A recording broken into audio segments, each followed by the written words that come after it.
हमारे झारखंड सरकार को भी ये गांव-गांव में ऐसे फ्री निःशुल्क है ना खोल के चलाने चाहिए, निःशुल्क देना चाहिए। तब उससे क्या होगा ना, गरीब तबके के लोग बढ़ चढ़ के होंगे सर। और खुद आप डॉक्टर हैं और खुद मरीज भी हैं, आप अपना चाहेंगे तो खुद स्वस्थ रह सकते हैं, चाहेंगे तो आप सब चीज़ से खत्म हो जाए।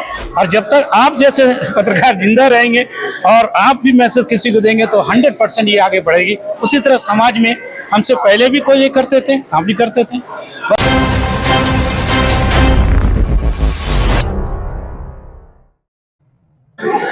झारखंड और पूर्वी भारत की पहली महिला पत्रकार का आज पुण्यतिथि है।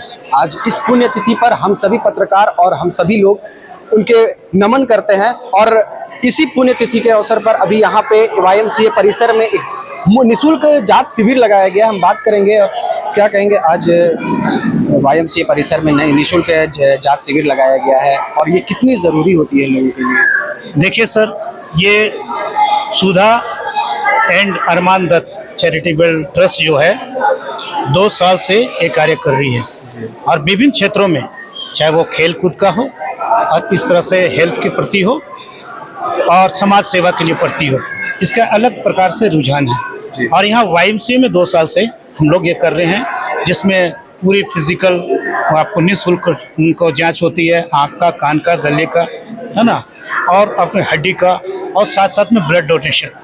यहाँ बढ़ चढ़ करके लोग यहाँ आ रहे हैं, क्या हिंदू, क्या मुसलमान, क्या सिख, क्या ईसाई, सब लोग आते जा रहे हैं। आप तो देख रहे हैं एक तरफ युद्ध पे युद्ध हो रहा है, लहू पे लहू आ रहे हैं, और कोई देने वाला लहू नहीं।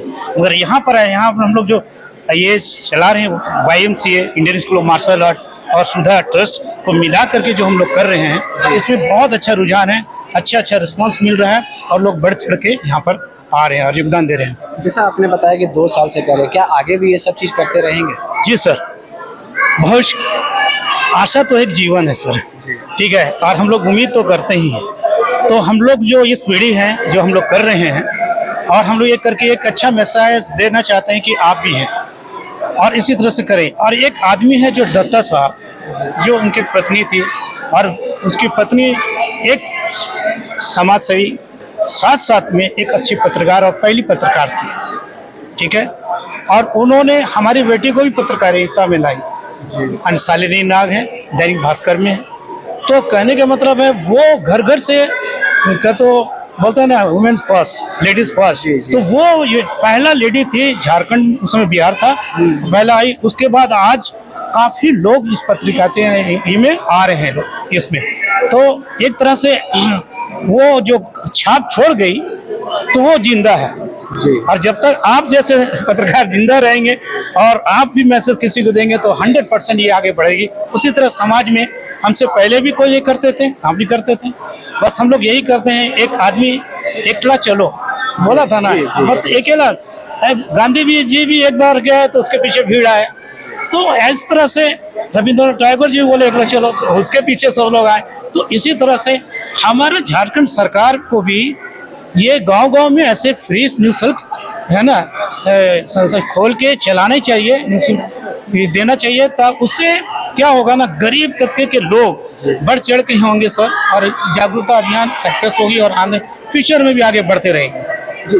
तो जांच शिविर लगाए हैं क्योंकि सब स्वस्थ रहें, लेकिन आज के उन युवाओं को क्या बोलेंगे जो मोबाइल से निकल ही नहीं पा रहे? हाँ, देखिए, इसी जैसा हम लोग अभी इससे पहले हम लोग बच्चों लोग के लिए एक कराटे प्रशिक्षण का निःशुल्क कैंप लगाए थे, ताकि physical health is wealth, health है तो ठीक है, उससे आप निकलिए। बच्चों को है वो बीच में क्रिकेट हम लोग कराए, ठीक है। उसके बाद अभी कराटे चैंपियनशिप दोबारा फिर हम लोग करा रहे हैं। तो इसी तरह से है कि फिजिकल से जुड़ा हुआ फिजिकल, मेंटल, स्पिरिचुअल डेवलपमेंट जब तक नहीं होगा, जागरूकता अभियान नहीं होगी सर, समाज वैसे ही रहेगा और किसी को कोई जरूरत नहीं हो रहा है। मगर किसी को पहल होना चाहिए सर, कोई ना कोई आगे बढ़ेगा तभी वहाँ पर लोग आएंगे। तो हम यही नवयुवक लोग को यही करना चाहते हैं, जो मोबाइल में फंसे हुए हैं, सबसे पहले आप अपना समय को बर्बाद कर रहे हैं, सबसे बहुत बहुमूल्य चीज है, समय को बर्बाद कर रहे हैं। दूसरा, आप अपना आँख को बर्बाद कर रहे हैं, आपको रेडिएशन के प्रभाव में है, इसलिए पूरी बॉडी फिजिकल मेंटल आप ऐसे ही खत्म हो रहे हैं। आपकी जो सोचने समझ की शक्ति थी, जो आपका अधिकार था, वो सब खत्म होकर के एक चार्ट खाली कर रहे हैं, आप देख रहे हैं, इससे वहाँ से निकलना चाहिए, ठीक है। और अपना स्वास्थ्य के प्रति जो मोबाइल पड़े हैं सुबह में और शाम में कम से कम मैदान में दिखना चाहिए उन लोगों को, और जब भी मदद मिले इसी तरह से अभियान में बढ़ चढ़ के हिस्सा ले और दूसरे को मदद करके भाईचारे की सिखाए। जैसा आपने बोला एकला चलो, तो ऐसा ही आप कुछ ऐसा करने का चाह रखते हैं या तो करना चाहते हैं कि जिस तरीके से नौजवान लोग जो है मोबाइल को छोड़े, किस तरीके से करेंगे? देखिए, सबसे पहला चीज़ है सर, मोबाइल आज के लिए बहुत ज़रूरी भी है, मगर काम को काम के ढंग से देखा जाए। अभी आपने देखा, आपके ही परिवार से देखिए, हम दूसरा तरफ नहीं देखेंगे, मेरे परिवार से ही आज ये छोड़ दिया, आप बहुत अच्छा आपका परिवार, मेरी परिवार नहीं सब अगर एक ही है। एक परिवार में 4 लोग हैं तो 4 मोबाइल है सर। आजकल 2 लोग भी, एक लोग 2 फोन रख रहे हैं। हाँ, रख रहे हैं। तो आप जरा सोचिए ना, आप रेडिएशन का प्रभाव है, आपको तो सब चीज में डैमेज कर रहा है, वो पैसा से डैमेज कर रहे हैं जी, समय से डैमेज कर रहे हैं, शरीर से डैमेज कर रहे हैं। तो आपको कोई हिला के तो नहीं बोलेगा, इसको तो आपको खुद समझना चाहिए कि हम खुद, आप डॉक्टर हैं और खुद मरीज भी हैं। आप अपना चाहेंगे तो खुद स्वस्थ रह सकते हैं, चाहेंगे तो आप सब चीज़ से ख़त्म हो जाए। तो आपको यही हम बोलना चाहेंगे कि मोबाइल से तो हट नहीं पड़ेगा, अपना काम के लिए काम कीजिए, 5-10 मिनट होता है, ठीक है ना। तो अभी टीवी से हट करके मोबाइल जब आया ना, तो ये और भी डेंजर हो चुका है, और आने वाला AI आ रहा है टेक्नोलॉजी, ये तो और ख़तरनाक होगा। जो 5G के बाद 9G है ना, वो सब जी आएंगे तो ना जाने और कितनी फास्ट होगी दुनिया, और किस रेडिएशन के प्रभाव लोग पड़ेंगे और कहाँ जाएंगे। ये तो बड़ी सोच की, तो अभी से जागरूकता अभियान चलाना चाहिए सरकार को, ये मुहिम छेड़ना चाहिए, ताकि नवयुवकों के प्रति साथ साथ में हम हेमंत सरकार को और ये मोदी जी को भी बोलेंगे, ये हमारा स्कूलों में फिजिकल जिस तरह से भी गेम में रुझान दे रहे हैं, मगर उनमें से बच्चों को नौकरी के प्रति भी जागरूकता होना चाहिए। ये बेरोजगारों को अगर नौकरी मिलेगा सर, तो ऑटोमेटिक है कि 8 घंटा नौकरी करेंगे तो 8 घंटा जो मोबाइल पकड़े हुए हैं ना, वो छोड़ेंगे। घर घर में उद्योग बंद कर दिया जाए तो महिला वहाँ पर की बेरोजगारी को दूर कर सकते हैं। इस तरह से ऐसा अभियान चलाना चाहिए। सरकार बैठी है क्यों? इसी के लिए। तो यहाँ बोलते हैं, मोदी जी को यही बोले कि देखिए, बाइबल का कोटेशन है, बहुत खूबसूरत कोटेशन है, और वो सच्चाई है सर। सिकंदर भी नहीं बचे हैं वो कोटेशन में। हम मोदी जी को मैसेज देते हैं क्योंकि वो हमारे PM है ना, प्राइम मिनिस्टर हैं, अच्छा है, और बहुत हम लोग इज्जत करते हैं उनका। तो कहने का मतलब है सर, वो लिखा है, दिन दुखियों अनाथों विधवाओं का अगर शुद्धि नहीं लोगे ना, तो तुझे मैं पुरोहित पर से नीचे गिरा दूंगा। पुरोहित पर मतलब समझते हैं, जगह पे आप हैं, ईश्वर की चुनाव बोलता, वोट तो सभी डालते हैं, चुनाव ये हवा की ओर से होती है, ईश्वर की ओर से। आपको चुना 3-3 बार चुना गया सर, मगर वो काम भी दिखना चाहिए। वो काम आप करके देखिए ना, तो आपको सर में उठा के लोग रखेंगे।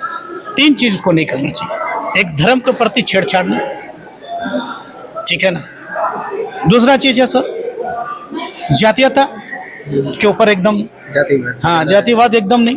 और तीसरा है सर, एक फोकस होना चाहिए कि हमारे लोग, ठीक है, कि सही दिशा पे चले, और उसको ये दिशा में चले, मतलब रोजगार के और ध्यान उसको देना चाहिए। अब तो हमारा 60 साल हो गया, हम कराटे करते हैं, इसलिए अपना फिजिकल आज तक बचा के रखें, और हम जानते हैं क्या चीज़ खराब है, क्या चीज़ है। उस तरह से बच्चों को हम लोग कराते हैं, तो हम बताते हैं कि क्या ज़रूरी है बेटा, ठीक है। तो हम यही मैसेज देंगे कि सरकार को भी इसमें आना चाहिए, बढ़ चढ़ के आना चाहिए। छोटे छोटे ऐसे ट्रस्ट को मदद करना चाहिए, और वो निःशुल्क कराएं। गांव-गांव में वो नहीं जा सकती है, नहीं भेज सकती है, तो ऐसे वो देखिए ना, ये कॉलिंग में इतने लोग आ गए, इतने डॉक्टर आए, आज भी चाहते हैं कि कोई ऑर्गेनाइज करे और हम लोग आए, बढ़ चढ़ के जाएं। ऐसा कहाँ है? देखिए ना सर, कितने लोग हैं। हाँ, तो दवाई फ्री दे रहे हैं, इलाज फ्री हो रहा है, सब कुछ है। कितना दिन दुखी अनाथों लोग आए हुए हैं, तो कितना बड़ा चीज़ हो रहा है। तो ये पहल तो सबको आना चाहिए, और आपको शुक्रिया अदा करते हैं आप लोगों का, ये कि आप लोग को ये मैसेज को आम जनता की ओर से, हमारी ओर से, है ना, सरकार तक पहुँचे और इसको पहल करें। यही सबसे पहला चीज़ है सर। अपना परिचय दे दें। मेरा नाम हुआ बीमल आनंद नाग, मैं Indian school of martial art के टेक्निकल डायरेक्टर ऑफ इंडिया। ठीक।